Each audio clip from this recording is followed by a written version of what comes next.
بسم اللہ الرحمن الرحیم۔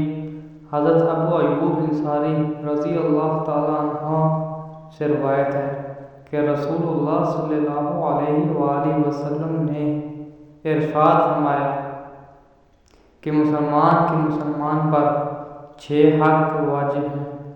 اگر کوئی مسلمان ان میں سے کوئی ایک چیز چھوڑے تو اپنے بھائی کا حق ترک کرے گا جو اس کے لیے اس پر واجب و ضروری تھا۔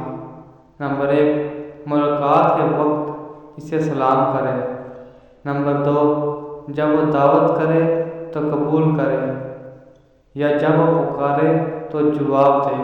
نمبر 3، جب اسے چھینک آئے تو اسے یرحمک اللہ کہہ کر جواب دے۔ نمبر 4، بیمار پڑے تو اسے پوچھنے جائے۔ نمبر 5، اس کی موت میں حاضر ہو۔ نمبر 6، اگر نصیحت چاہے تو نصیحت کرے۔